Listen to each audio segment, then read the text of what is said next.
So namaskar and welcome everybody. I am going to introduce you to our subject for this week. So let me just share my screen to do that, because I got some pictures for you.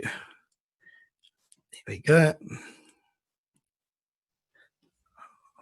Wait a sec.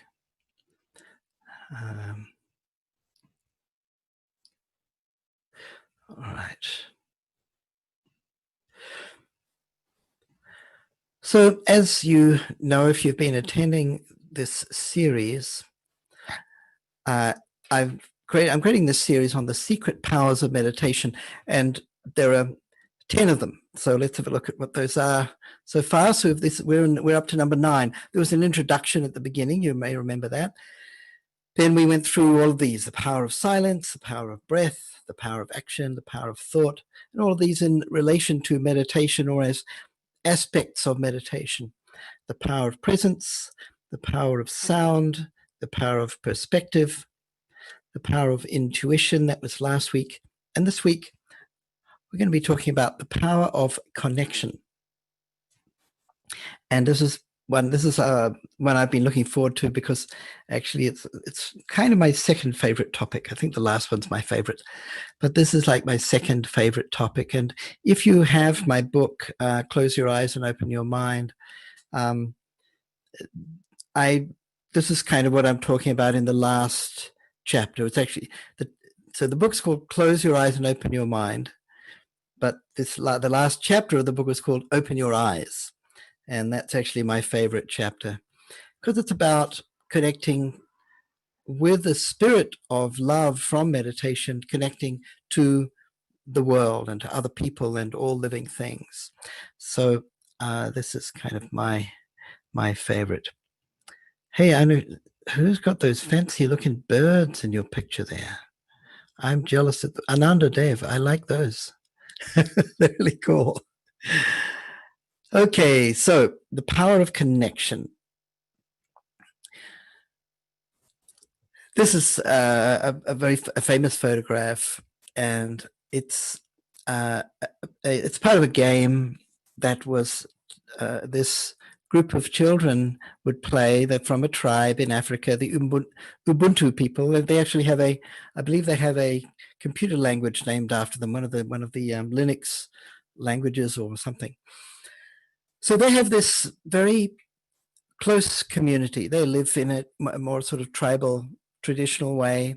It's not very common nowadays, but there's something that we can learn from them, certainly, because this kind of represents our past in many ways. Not just our past, but it can give us insights into how we can live in harmony, and how perhaps we are supposed to live in some ways.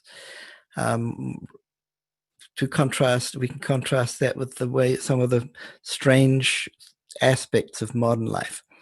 So the sociologist who was kind of working with these children and learning about their way of life, and learning from the village people and the tribe about their way of life, and writing about it, he taught the children some games.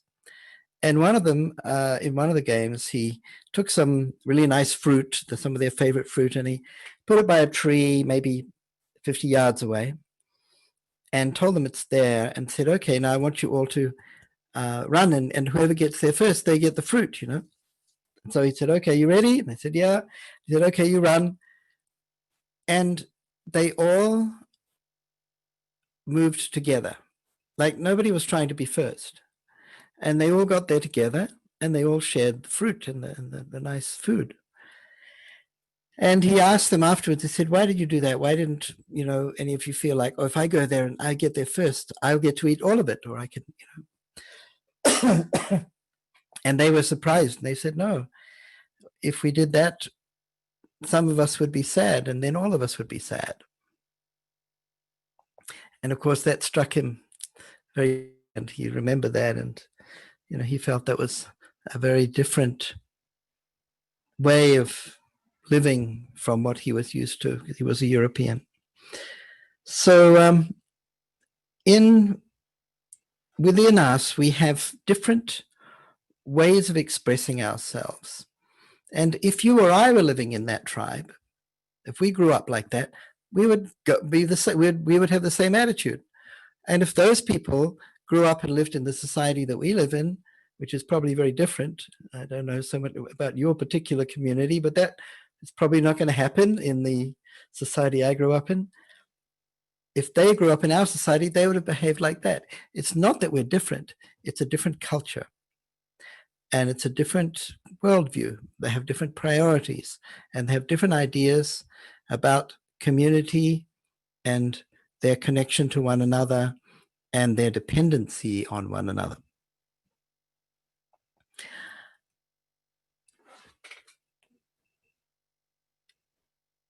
So we have this kind of ego feeling that we all experience, our sense of existence, right? Just our sense of, okay, I know that I exist. This kind of core feeling. And this is that our identity kind of builds around that. So we think, okay, I have this sense of me, and then I have this body that I've occupied. So I feel like it's my body, and this is my hand, and that's my ear, and it's my body. And then we also have this feeling, this is my mind.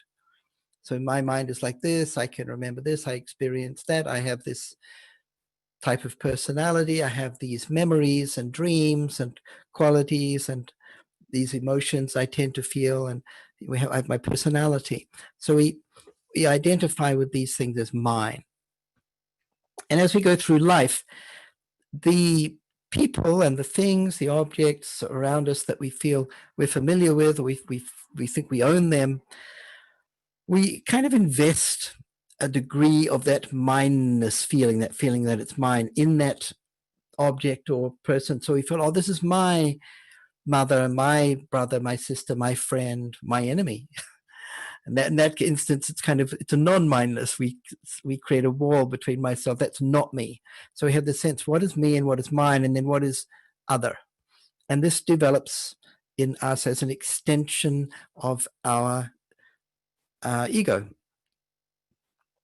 And certain objects we think, we're fond of, things that we feel comfortable with or we relate to.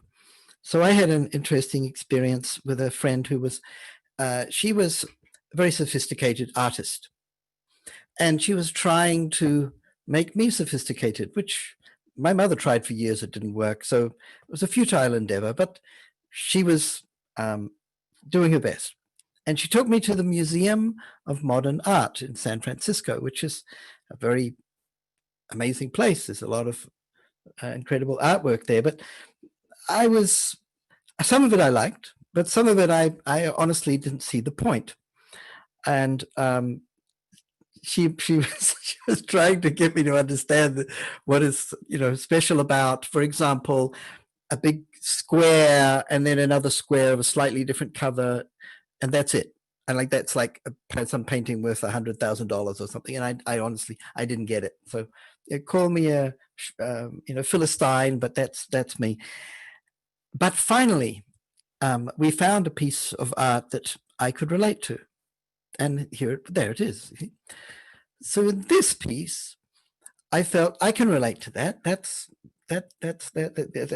connects with my sense of identity and who I am and what I like. So, even for a Philistine like me, there is something in this sophisticated place that I couldn't appreciate as fully as my friend hoped. And we accumulate these things. So, I've got things that I like. I mean, I've got a lot of my mindness has gone into my guitar. So I feel like this is my guitar, and I spend a lot of happy hours with my guitar. So I feel like it's close to me. Now this is not actually my aunt. This is actually an unusual relationship between my friend and this aunt. And I'm not sure if I don't think this is the original aunt, but believe it or not, I have a friend. He's also a monk like me. And for a period, he had a pet ant, and the ant's name is Harvey.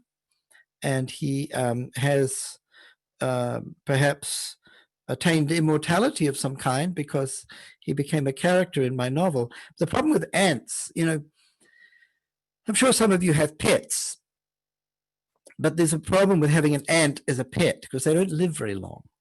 So you're kind of setting yourself up for tragedy. If you become attached to your ant and you invest some of your mindness in your ant's going to die after about 2 months. So sadly, one day Harvey died, and my friend was sad because his mindness was invested in the ant Harvey, despite the fact that there were many other ants who I suspect he could not have distinguished from Harvey, virtually identical, certainly clones, but Harvey was his ant. As you may have read The Little Prince, and in The Little Prince, there's a fox, and there's a prince, and the fox explains to the prince the reason why you feel. The prince falls in love with a flower. It's a beautiful, little bit sad story. But the fox explains to him, says, well, the reason you feel about this so special about this flower is because it's your flower. It may be like all the other flowers, but this is your flower, and that makes it different. So we have this sentiment that we invest in the places and people and things that we come to love. And I have a personal favorite. This is my guru. I have a feeling he's my guru. And so I have a relationship with him, and that's a sentimental relationship. And I learned so much from him. And this is not just human beings that have this kind of sentiment. This is actually a mammalian thing. It's an emotional thing. And of course, the mother, otter, she feels this is my baby, and they're very possessive and protective, tremendously protective. She looks cute, but if you try and take her baby and play with it, she'll probably bite you, and they've got very sharp teeth. So, and then they'll help their friends, because these pandas, they're similar. They know that they're brothers or sisters, or they're from the same family, so they assist one another when needed. So our sentiment extends beyond our own bodies and our own possessions to other people or living things like us, and we have this sense of tribe. So we have this kind of ego, but then we identify with place and the people that live in that place. So we have a sentiment for, I come from New Zealand, and I haven't lived there for 40 years, but I have an absurd degree of sentiment for New Zealand. I mean, if somebody in New Zealand does something special, I feel like I did it. I have absolutely no legitimate reason to claim any credit. But, if we have, one of the nicest prime ministers in the world, I somehow feel proud. I've never met her. I didn't even vote for her. I'm not allowed to because I've been away too long. But I have such a feeling of mindness associated with this little group of islands that you will probably become tired of me talking about my beloved New Zealand. And others that come from particular places tend to have the same feeling. Because we grew up there and we feel that's our home, right? So we identify, we invest a lot of our sentiment in the place that we're familiar with. And that can evolve into a sentiment of attachment toward identification with a particular group of people. So this is where you'll identify with your tribe or a particular race or maybe a religious group or a certain class.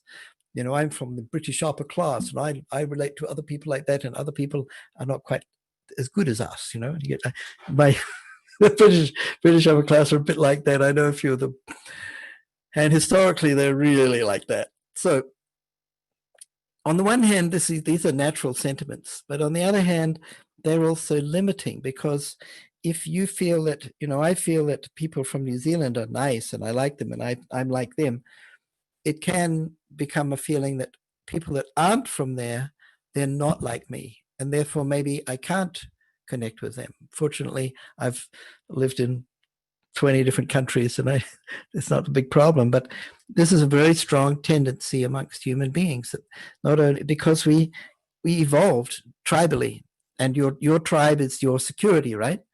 You're dependent on them. There's an interdependency. But the neighboring tribe, they might be a threat. There might be competition for resources, or land, or for the best fruit trees, or some other resource. So these sentiments, on one hand, they can bind a particular group together, but they can also create conflict between one group and another group who have their own sense of mindness invested in their group.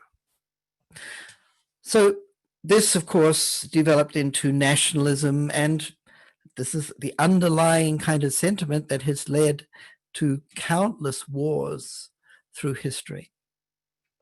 So there was a movement that developed in Europe a couple of hundred years ago called humanism, where some intellectuals and idealists, they felt, look, we're all human beings. We shouldn't be exploiting one another. We shouldn't be enslaving one another. We shouldn't be making war on one another. We should be able to live in peace, because essentially we are all the same species. And they developed this philosophy of humanism. And there's still a movement like this, and it's a kind of a promoting a broader sentiment of identifying as a human, being one of this big human family. But even that is limited, because it doesn't include non-human living things. So in Anandamaga philosophy, in the philosophy of Tantra, we have this concept of neo-humanism. Translates as new humanism, or you could say it's beyond humanism, where we identify not just with other human beings, that we're also connected to them as though like members of one vast family, but that also includes all the living beings of the universe. So that's this kind of sentiment that we have starts off as ego, can evolve eventually towards a feeling that, okay, I really have a connection with everybody and everything. That's where our spiritual practice ideally can take us. I read this book. I think I read it twice, actually, or 1.5 times at least. It's an amazing book. I've probably talked about it in this course before. It had a very big impact on me. The author suffered from depression for a long time, right through his teenage years. And, his parents, brought him to a therapist, and the therapist gave him drugs and antidepressants, and he found that didn't work at all, didn't help. And then he tried different types of therapy, and he went on a big journey of exploration, trying to understand why is it not just that he was experiencing depression on and off, he had been most of his life, but that he realized that there's an epidemic of depression and anxiety that's been building for the last 80 years or more. And he tried to understand what's causing that and how we can resolve this, because it's something to do with the modern life. It wasn't there 100, 200 years ago as this widespread phenomena. Right now, of course, we're in the middle of this pandemic and a lot of other major problems that have come up. And in this part of the world where I am, in the US, and also many other parts of the world are being affected by this. In fact, everywhere is affected to some degree. It seems to be particularly acute in the US. Well, let's not go into why. But so a lot of people here are, even more stressed and anxious or depressed than usual. And I was just hearing on the radio the other day that apparently about 25% of young men in the US in the last 3 months have contemplated suicide. And it's pretty shocking. That's a really high number. Of course, only a very small percentage actually go through with that, but it's a really terrifying sort of indicator of how, I would say, of how unnatural our lives have become, and how out of tune with how we are supposed to live, and the potential for beauty and joy and happiness is, we've really kind of lost touch with that. So this book, he goes on this big exploration, and his thesis at the end, or towards the end, or at least the first part where he sort of is looking at the causes, is this. He says, the reason why so many people are unhappy is because our way of life, the dominant way of life, modern life, has caused us to lose contact with, or lose our connection with family, with our family. Often families break up.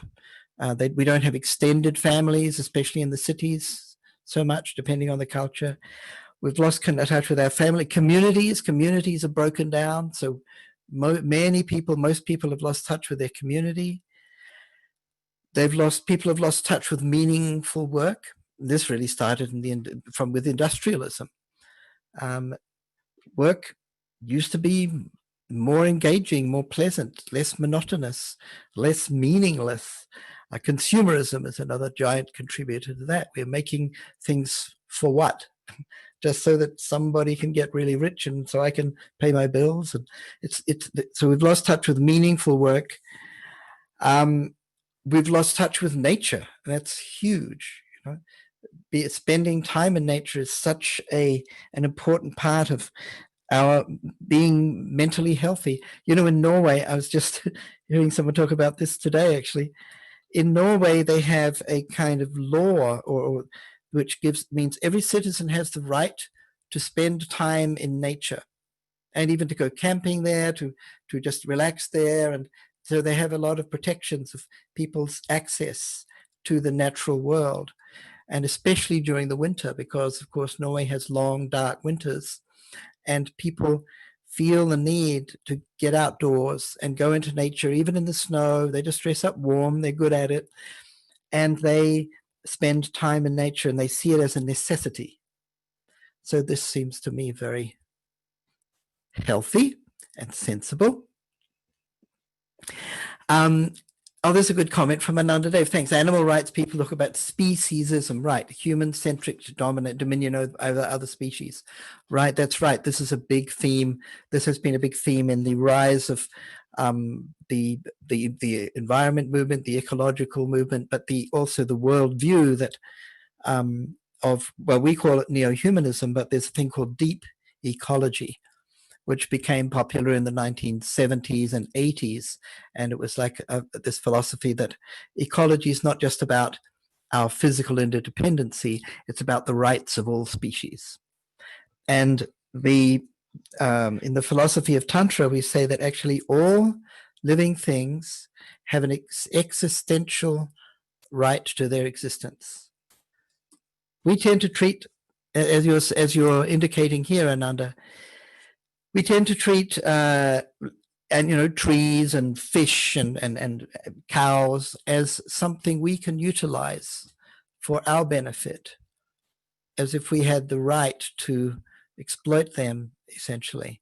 And that then from that perspective, if somebody develops some awareness of the fragility of the environment, and they say, okay, we should protect the trees, we should manage the forests, we should not overfish. Still, the motive is one of a human-centric perspective, thinking, well, we don't want to overfish because then we won't have as many fish in 5 years' time or 20 years or 50 years' time.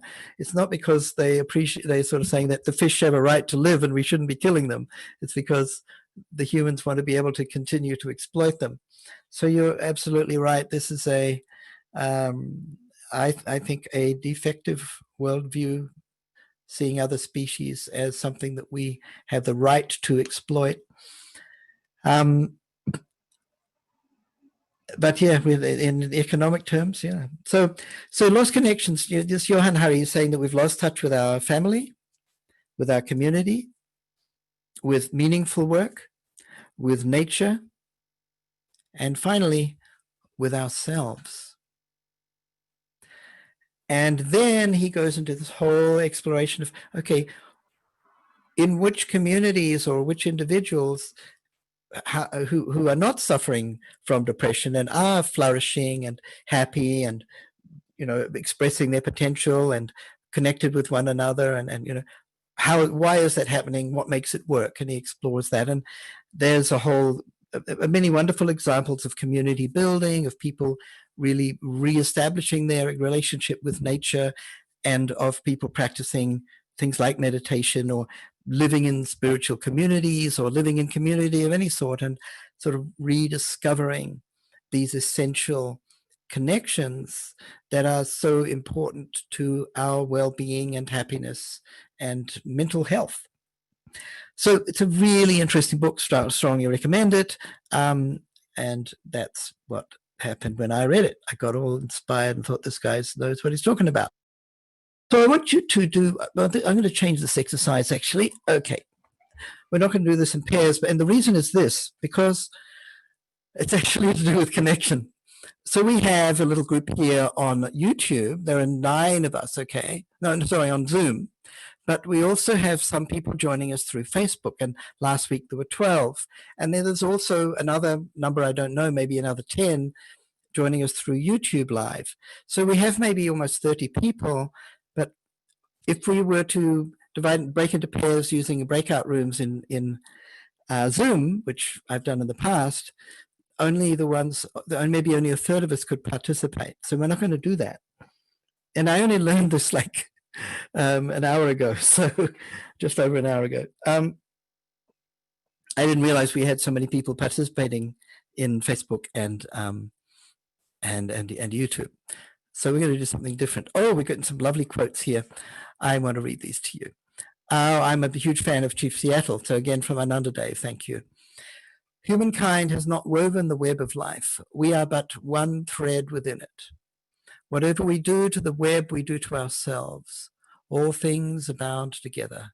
All things connect. Exactly. Thank you. Thank you for reminding me about Chief Seattle's beautiful letter. There's a famous letter that he wrote to the president, Washington, I believe it was, about the relationship with the natural world that his people experienced. And he said, by the way, this letter, it's very long. It's a couple of pages. It's very, very beautiful. It wasn't actually written by Chief Seattle. It was based on some things he had said and written by somebody else, but it's nevertheless incredibly powerful and touching. Vijay Tatman, I had to leave. Sorry, that's a private message. Okay, Krishnendu in Austin just saying, so how does connection and depression relate to Dharma? That's a really good question. It is a whole subject, Dharma and what is Dharma. But so Dharma means our nature, our true nature. And there are different aspects to our true nature. And now the thing that's differentiates us humans from other living things is that we share the instincts that other living things have. I'm just going to drink something. Hang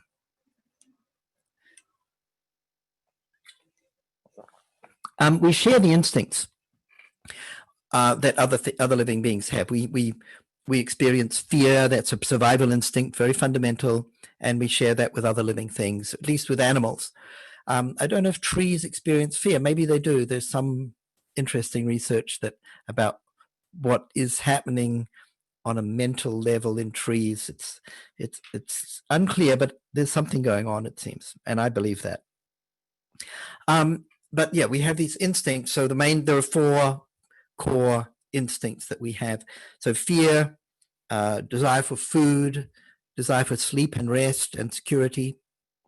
Well, that's also related to fear, and to procreate and create families. And so these are the sort of drives that we have as, we're part animal, if you like. But what differentiates us from other species very clearly is we have what's called the Bhagavad Dharma, or we have a divine aspect to our nature.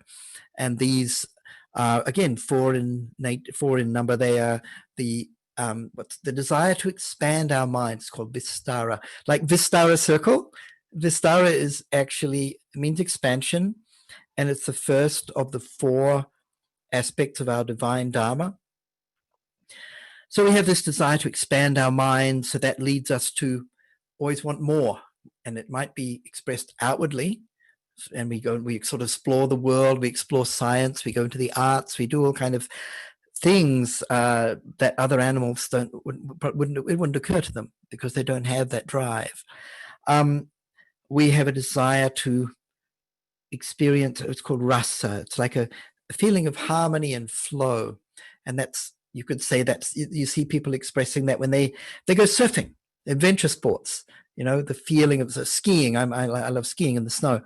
That feeling of being in sort of harmony and in this kind of sense of flow with nature. Tai Chi is a very clear example of that. We also have a desire to serve others and do something to feel that our lives have some meaning beyond ourselves.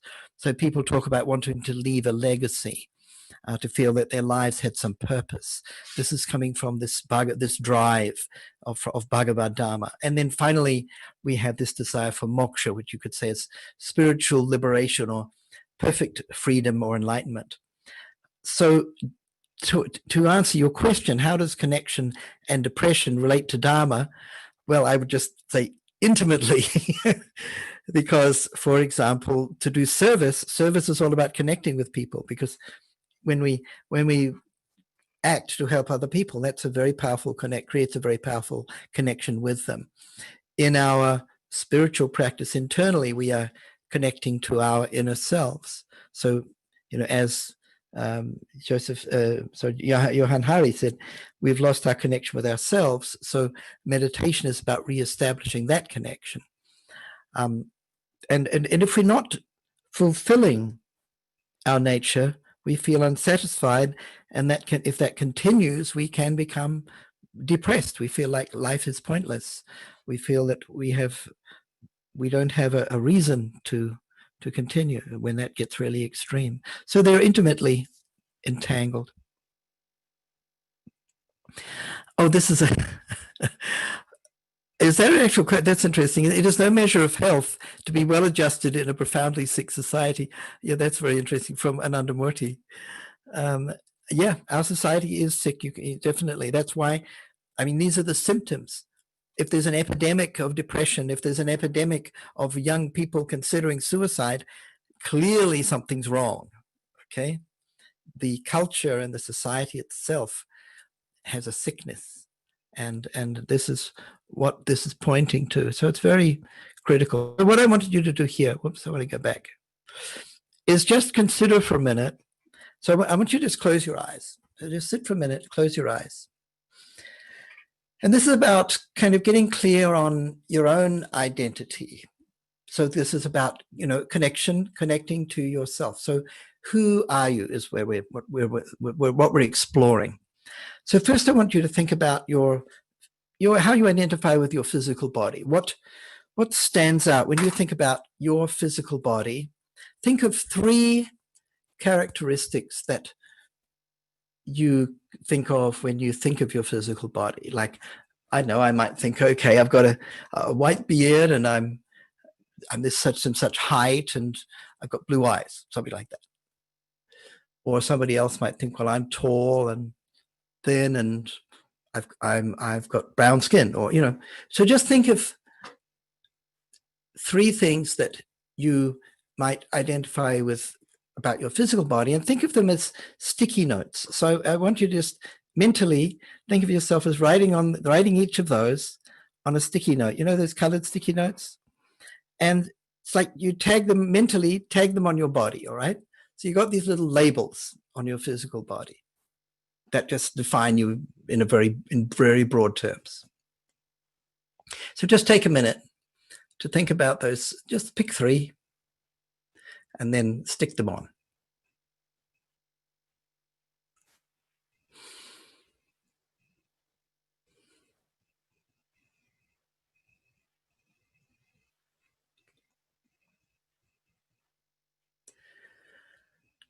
Okay. Now just notice how, okay, our body is one part of ourselves, you could say. It's kind of like a vehicle that we express ourselves through. We live in it. But we are much more than just our bodies. That's maybe the outermost layer. So we have these inner layers, we have this inner world.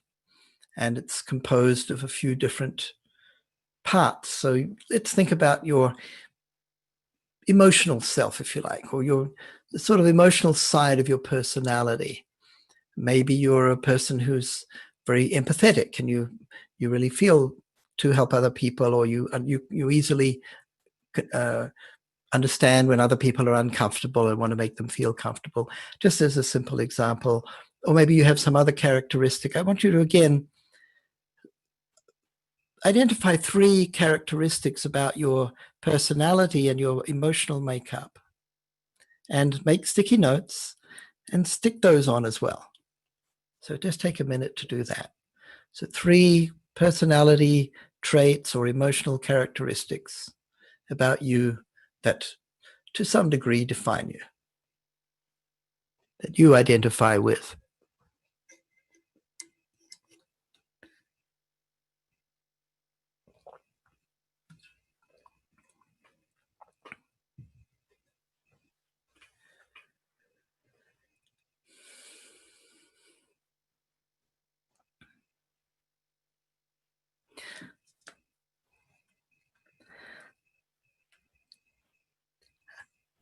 Okay, now I want you to take the next step, which is to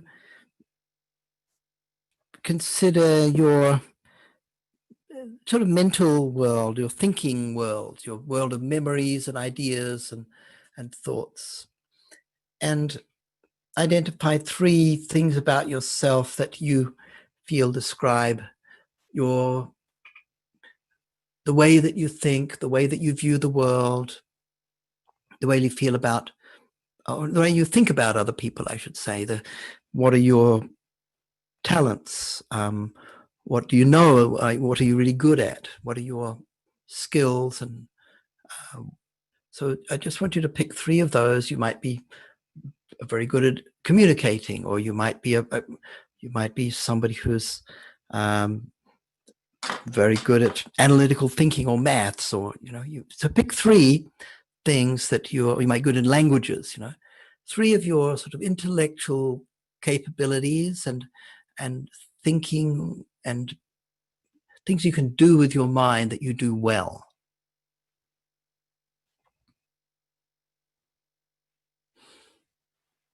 So just pick 3.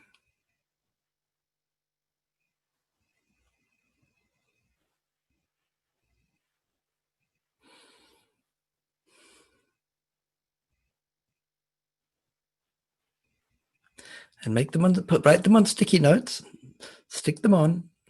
You can stick them on your body, on your mind, if you can think of how you might do that.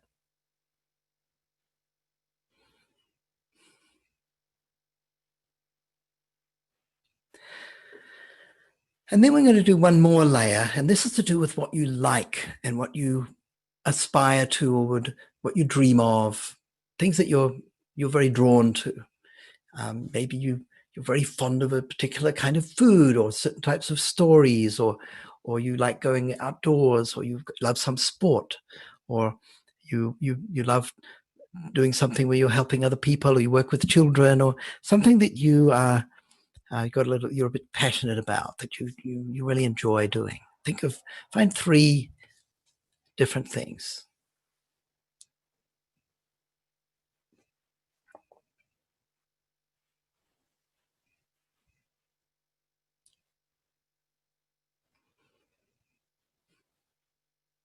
Write them on your sticky notes, stick them on.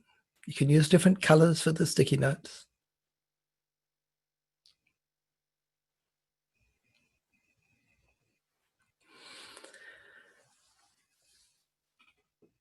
Okay, now we've got a kind of a description of ourselves, and you may not be able to remember them all, but see if you can remember your 3 sticky notes for your body, how you identify your physical body, and then think about your sticky notes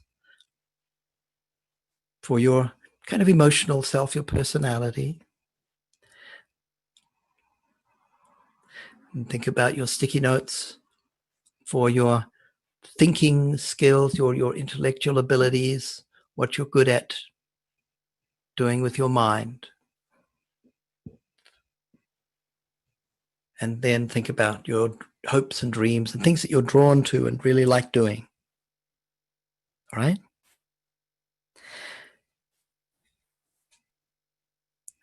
And now I'm going to ask you to start removing those sticky notes. So begin with the body and just one by one, peel off that sticky note, and you can just let it float away on the wind. So they're gone. So your identification with the body is you're letting go of it. So that part of how you're defining yourself, you're letting go of that and identifying more with the mind and your feelings. So what were these emotions that you kind of used to define yourself, those characteristics of your personality? Let's take those sticky notes off as well and let go of those and let those blow away in the wind as well. And don't worry, these are biodegradable sticky notes. You don't have to worry. They're plant fertilizer. And then you can take those mental characteristics, your thinking skills or abilities, maybe your language skills or whatever, and just remove those sticky notes and let them float away as well.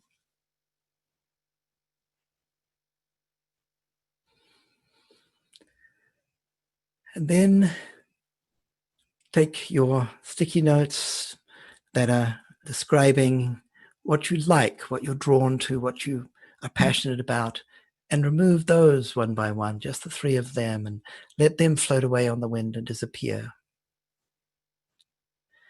And lastly, I want you to make one more sticky note, which is your name. You don't put your whole name, just put the name that you think of as me. It might be a short version, it might be a nickname.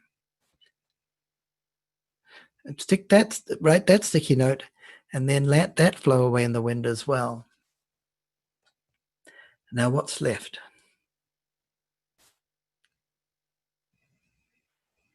Who are you?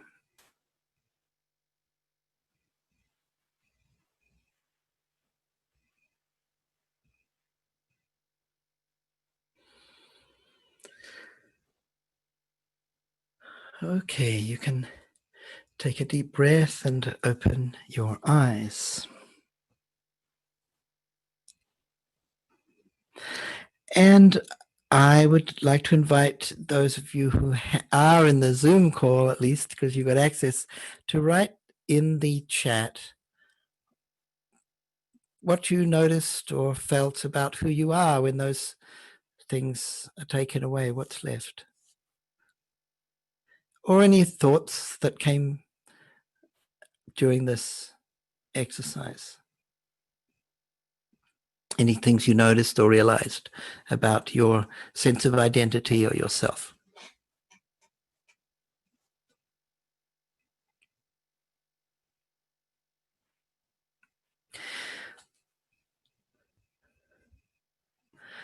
Okay, here we go.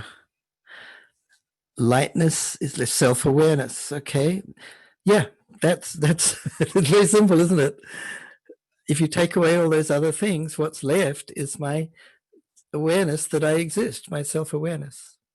Lightness is left. Reduce stress, that's a kind of certainly how we feel. Consciousness, exactly. That's the core, if you like. That's the entity that experiences all those other things and thinks they're mine. But the I who says it's my mind, it's my personality, it's my hope, it's my dream, it's my body. Who's the I who is saying all of that? So this is what we're learning to identify within meditation, the Atman, the innermost I feeling.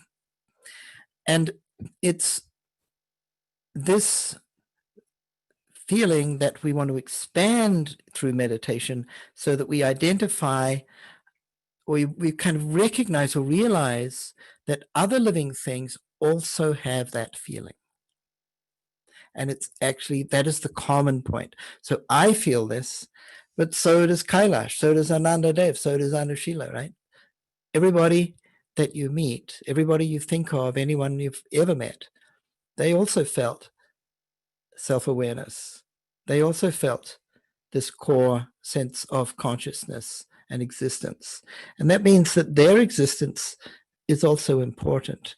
And if we can connect on this level, it's something much more real and deeper. This character, of course, is Saint Francis. Some of you might recognize the sort of image sort of story.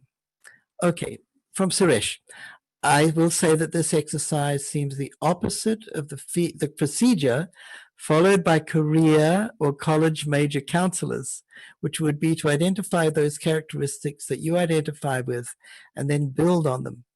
If you let them go, what would you have left to work with? Okay, so the point of the exercise is not to help you. I'm not a college career counselor. The point of this exercise is for you to understand who you are. Now, doesn't mean these other things disappear, but it's for you to. The point is for you to understand that it's not you. You are not a writer. You are not a skier. You are not a mathematician. Those are skills that you have. But those things change all the time. When you were a baby, you still felt I'm me, right? And there's a continuity. That baby, I feeling continued. And at some point, maybe you learned something about arithmetic and then mathematics and all of that. But that was never you. That was something you know how to do. It's not. So this is all about understanding what your core identity. Yeah, you got the point. Okay, pointing out the irony compared to usual life. Yes, of course. So much of our culture encourages us to identify with these externalities and these changing phenomena or skills and that. But if we do that, it actually creates a very unstable base for our lives and for ourselves emotionally. And that's because what if you're good in math, but at some point you don't practice, or somebody, you meet someone who's better than you and you feel bad because they're better than you. And this is, if we identify with external things or mental abilities, or if it's an internal thing, you could say, but it's like something other than your core self, there's always going to be some sense of comparison and maybe feeling better or worse, and we get attached to it, and you get competitive, and you basically get unhappy. Advaita felt limitless possibilities. That's lovely. I think you're on the right track there. Thank you all. So let's carry on. Oh, I'm not going to tell you the story about embracing the leper. This is a beautiful story about St. Francis. I'll tell you another time. But he was known for his having such a sense of, he's a kind of patron saint of the environmental movement, actually, because he was known to be so harmless, if you like, so kind that even small animals and birds were not afraid of him, and they would come and they said that he knew he could speak to the birds and so forth. And he's kind of special, to put it mildly. This is really crazy. I came across a website in California, where else, where you can pay to go along and cuddle a cow.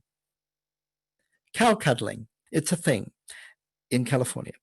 And it costs quite a lot of money, I think. I can't remember what it was. It was something like $100 an hour or something. And I'm really sure the money didn't go to the cow. I think the cow probably got some grass, and maybe the cow liked being cuddled. I don't know. But apparently people are so desperate. It's really sad that they'll pay a lot of money to go and cuddle a cow. I think that's tragic. Sign of our times.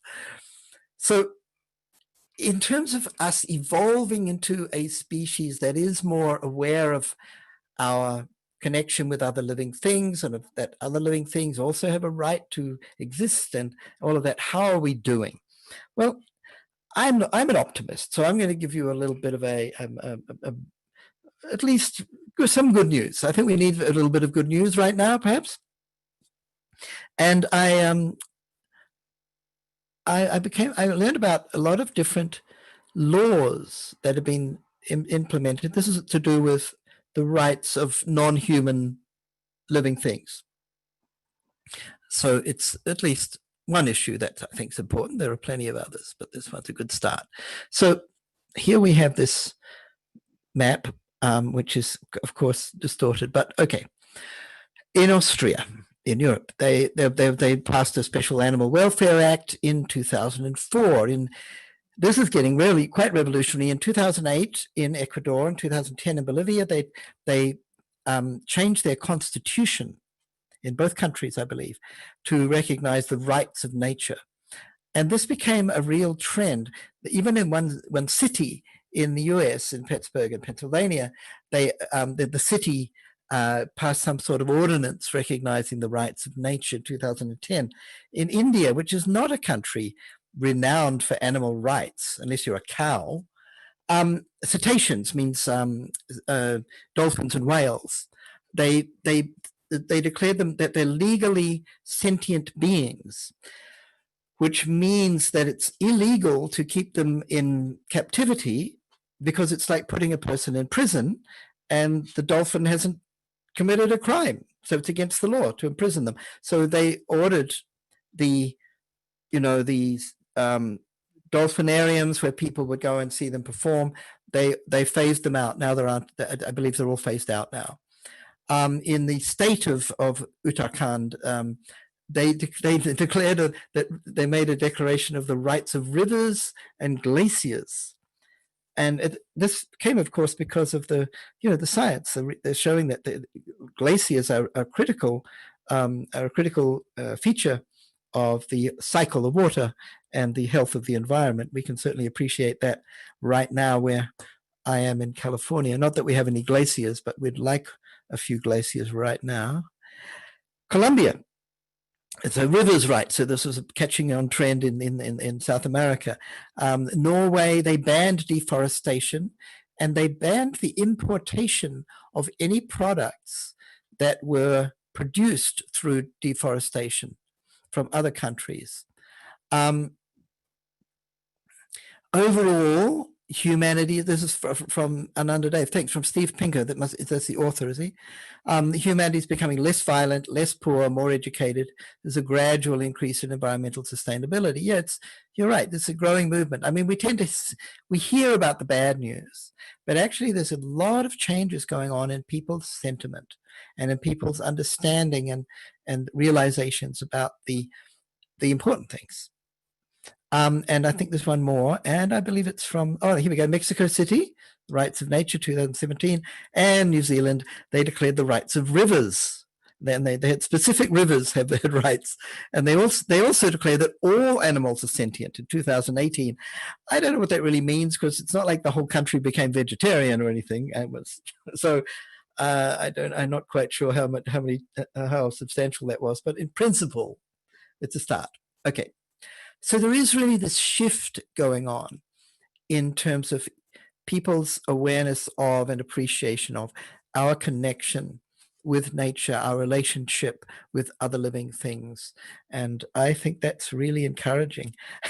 This is there for no other reason but for you to enjoy it. I think it's fabulous. I don't know who created this. I found this on the web. It was quite a pleasant surprise. Okay, I've got a couple of experiences I want to tell you about.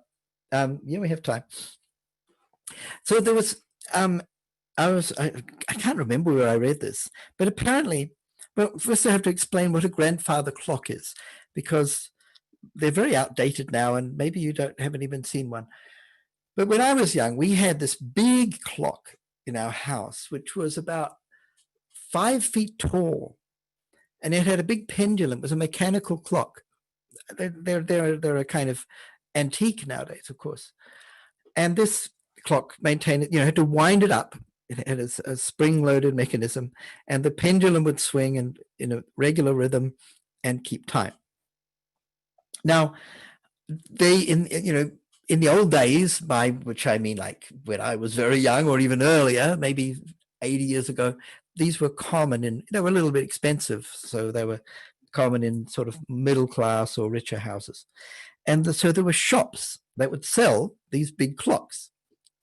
And somebody at some point noticed that, say they have this shop full of clocks, big clocks with their big pendulums all swinging, keeping time. And say there might be, 20 clocks all around the shop, and they're all sort of against the walls. When they first, set all the clocks and make sure they're all selling the right time, they were all more or less at the right time, but the pendulums were not in sync. One would be going to the left, another one to the right. They're all out of sync. But the shopkeeper noticed that if he didn't touch any of the clocks for a few days, all the pendulums ended up swinging in time. They were all synchronized. And he thought that was pretty amazing. And eventually they figured out that it's because somehow the vibration of the pendulum is passing through the walls and all the clocks are kind of connected. It's like their little clock brains are talking to the other clocks and saying, let's all swing in time. So I thought that was a fascinating example of members of a tribe being in sync. Of course, I don't think clocks really think, but it's a pleasant idea. But when it made me think of group meditation.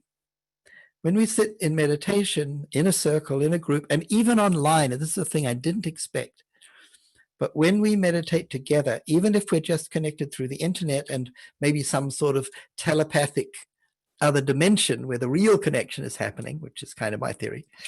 Well, I'm not the only one, but that's my thought. We tend to get into some kind of sync. And you can often feel that in a group meditation. I experienced that in a big group meditation in Brazil one time, where we were doing this kirtan chanting, and there was about 60 people there, I think. And I was playing the guitar, and we took turns with people. A small group would sit in the middle and meditate, and then the big group around them would sing kirtan for some time, and then we'd all meditate together. And then the group in the middle would join the bigger group on the outside, and some different people would go in the middle, and we'd all sing to them, everyone eyes closed, and then we'd all meditate for some time. And we did this three or four rounds, and everyone's getting really high, and they were all really happy. And it was the last session. I'd been there for a month, and I was about to leave, and these people had been coming together several times a week, and we'd gotten to know each other, and we were really Brazilian people are very friendly. We were really, there was a great connection. There was a lot of sentiment. And then they made me sit in the middle. They said, da, because I'd been sitting on the outside playing the guitar the whole time. And then they forced me to sit in the middle, and somebody else played the music. But it was just me. And there was like 60, 70 people singing kirtan to me, and I'm sitting in the middle meditating. And I didn't expect much, to be honest. I sort of thought, I've done this before so many times. Big deal. It'll be nice. Nothing special. It was really special. I felt that there were thousands of voices. And it was amazing, this chorus of love. It was really a very powerful experience. And yeah, I felt this amazing connection with all these really wonderful people, yogis, my friends, my family. So that was pretty neat. I'm not going to tell you the other one. So I just want to know if any of you have had some sort of special experience where you really felt a spiritual connection, whether it was in a group meditation or some kind of special situation, connecting with other people.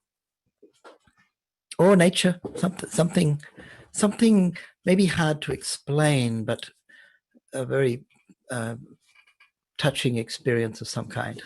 Has anyone got something they want to share like that?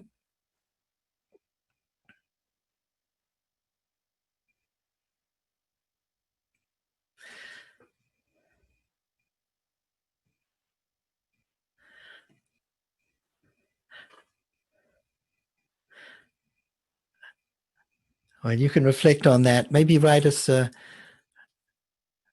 me an email if something occurs to you, because I love to include these kind of stories, or tell us next week. So I just want to take a quick look at what keeps us apart, because most of us have had moments, hopefully all of us have had repeated moments when we do feel connected with other people. We feel that our lives have meaning. We feel close to our family or our community or to nature. And, we feel connected to God or some sort of spiritual internal place or presence. But it's not all the time. And for some people, it's very little of the time, or they feel that they've really lost that feeling. So what interferes? What keeps people apart from one another? What prevents us from really connecting to ourselves very clearly?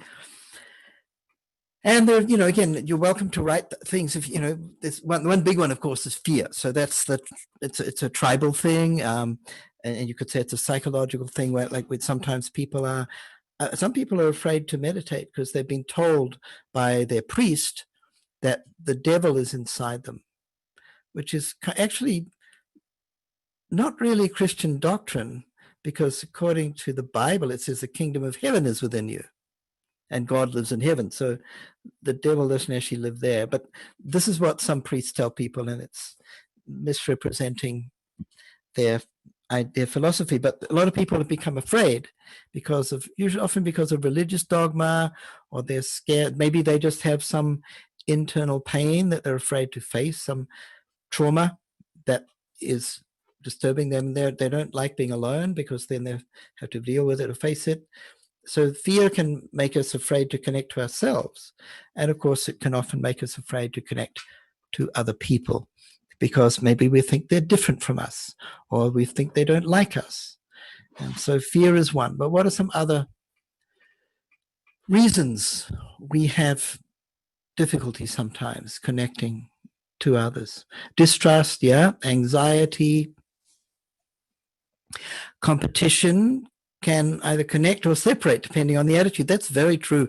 You can get teams competing, and even if in the other team there's this kind of honor amongst sports people, they kind of respect the other players, or it can be aggressive and they can feel like they're the enemy.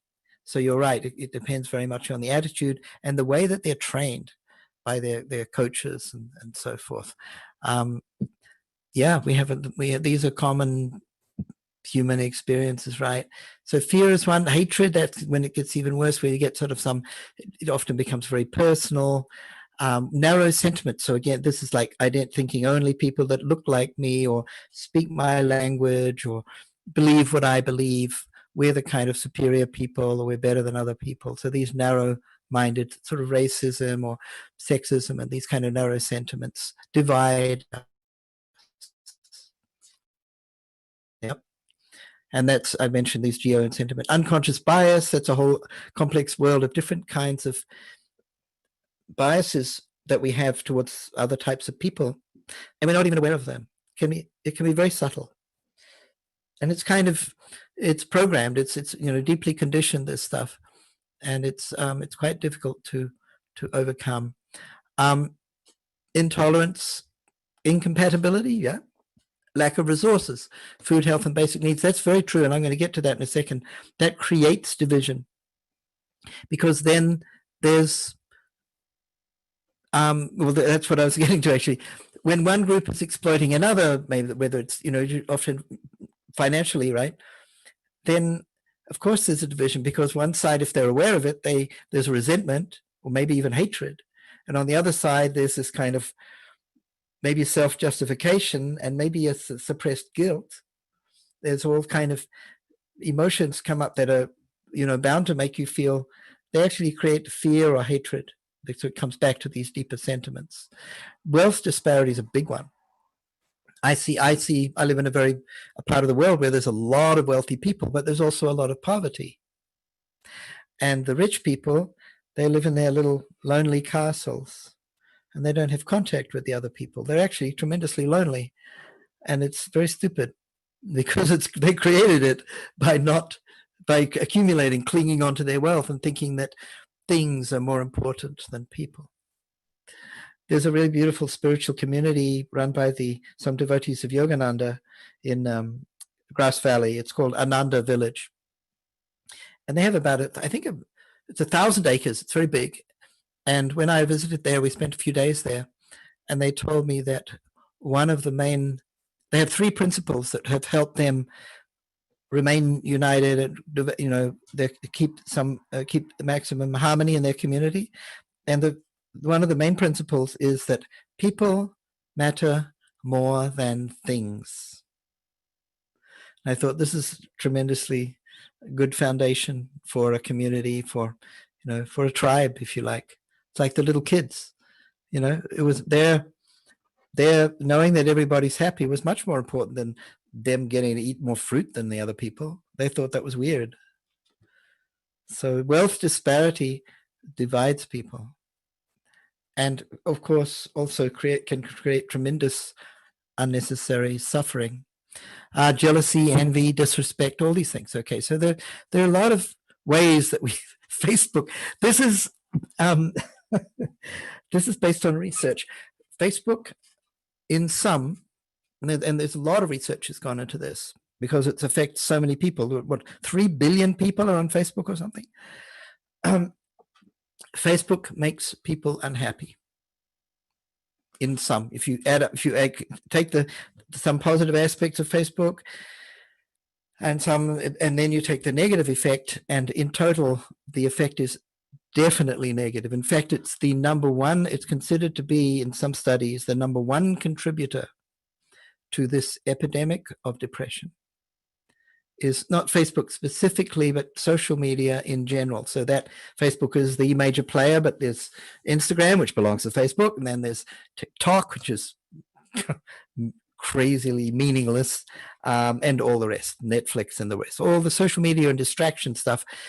And the main reason isn't so much because of the effect those activities have on you, but it's because you spend time there instead of in real relationships with real human beings. And it's because it takes you away from real connection. It's very insidious. Yeah, it is a way to stay connected, but it's a very superficial kind of connection, typically. And I mean, that of course is the argument of, I've just read an entire, if you really want to understand this, I suggest you read this very good book, which I am currently reading. I'm going to send it to you all. It is called Digital Minimalism.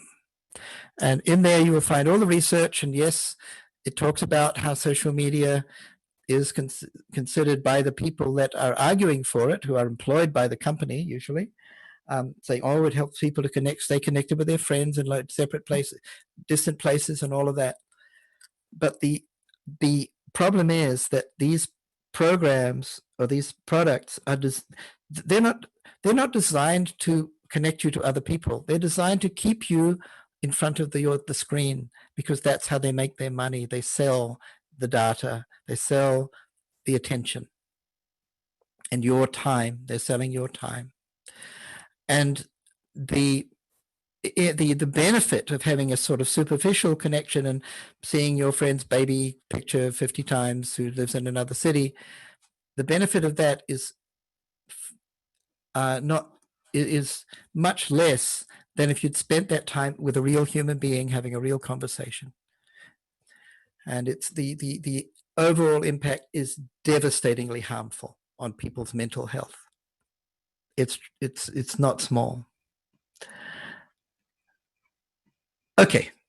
I'm not going to talk about unconscious biases. I'm going to give you one of my favorite jokes. Just because we're black doesn't mean we're evil. I'm a bit evil. Okay, he's evil, but most of us are cool. This is part of my whole exploration of unconscious bias, because people think black cats are bad luck or evil or something. And I think this is brilliant because those kittens are so adorable. This is great bias. This is unconscious bias. It's always sit, stay, heal, never think, innovate, be yourself. The dog perspective. The periphery of our love. This is a wonderful concept. You know, somebody once asked my guru about spirit, what it means. Or how do you know if somebody or if you are evolving spiritually, if you've attained something spiritually? And they were asking, you know, is it if I develop some healing power or some special ability to read people's minds, or is this an indication that I've become more spiritually evolved? And the guru said, no, absolutely not. Those powers have nothing to do with spirituality. He said the only measure of spiritual progress is the periphery of your love. And I always remember that. We got another empathy. Yeah. Okay. So I'm going to skip this. Oh, this is really cool, but I'm going to skip it because we're running out of time. I'm just going to finish with this lovely quote, because this is, on the one hand, it's kind of serious, but it's really, I think it's a real message of hope. So he says this, one is to increase, and I actually, my screen is such that I can't actually read it because this is kind of frustrating. Give me a second. I should have thought of this when I was creating this, that I should get the top clear. Something about, one is to increase something about the mind. And how is one to enlarge the periphery of one's mind? By a constant fight against all limitedness, against all physical limitedness, and against all psychic dogmas. What is dogma? Dogma is also an idea, but there's rigidity of the boundary line. Dogma will not allow you to go beyond the periphery of that boundary line. That is, dogma goes against the fundamental spirit of the human mind. And he's talking here about, well, religious dogmas, for example. You can't believe something beyond this particular fixed belief, but there are dogmas in science. There are dogmas in people's attitudes. It's basically a limited way of thinking. So from the very starting point, you should be active, you should be vocal in fighting against the influence of dogmas, these narrow boundaries around our minds. It's due to these dogmas that human society could not progress properly. Otherwise, human intellect has developed much during the last 5,000 years. It's developed still more during the last 200 years, and since the Second World War, during the last few decades, it's developed still more.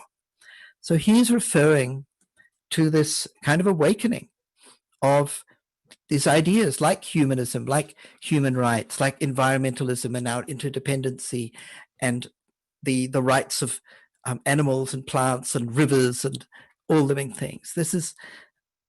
We are actually progressing in spite of the fact you've got different groups and people and countries trying to impose power on other and manipulate other people. In spite of that, the human spirit is emerging and evolving, and many individuals are growing the periphery of their love, and there's this awakening of a feeling of, wow, people matter, the world matters. I want to be more true to what the spirit of humanity.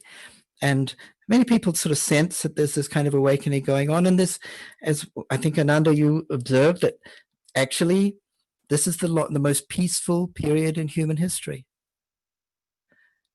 Poverty is less than it's ever been in human history. There are many positive changes going on in the world, but we don't hear about them very much because they don't make good news. So I think it's very, very important to focus on. Oh, there was actually one other thing that Anandamurti said about an indicator of spiritual progress. So one was the periphery of your love, remember that. But the other one is optimism. So I want to leave you with that. Your spiritual practices will help you to grow the periphery of your love and develop your optimism. And there's a whole lot more stuff in here, which I haven't got time for this week. Oh yeah, look, all these things that I was going to tell you. Well, we'll do it another time. Okay. I will tell you this last thing. There is this mantra we sing in group meditation. This is probably the oldest song in the world. It's a song about how we are all, let us all sing together, let us move together as our minds move together to become one. So it's a song of spiritual unity. And it's actually, I actually don't know what the other two principles of Ananda Village are. Sorry, that's a really great question, Suresh. I forgot. They told me, but I was there like 7 years ago. This mantra, the Sangha Chadwang mantra, this is just the first line. We sing it before group meditation often. It comes from the Rig Veda, which is probably around 15,000 years old. And I think I told you in the workshop on sound, I might have sung it to you. I do sometimes in that workshop. It's probably the oldest song in the world. And the meaning is something like this is like a part of the meaning. So it says, in the proper style, in the movement, we move together, which means we're taking care of one another, so no one's left behind, like the little kids all going to get the fruit, right? That sort of spirit of family and taking care of one another.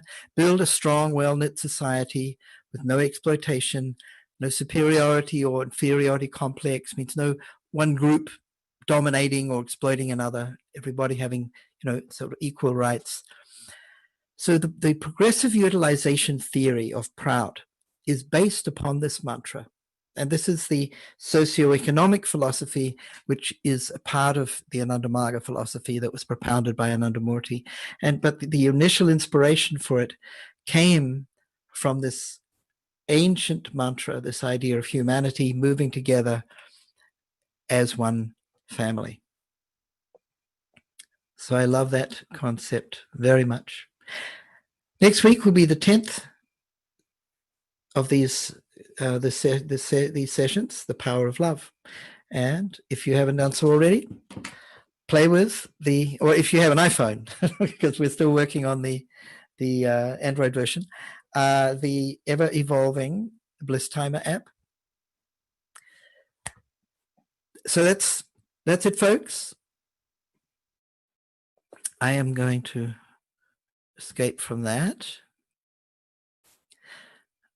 And time for any last quick questions, or we might head home. If you're on the East Coast, it's probably very late, so you might want to get some sleep. Otherwise, namaskar, everybody. Good to see you all again.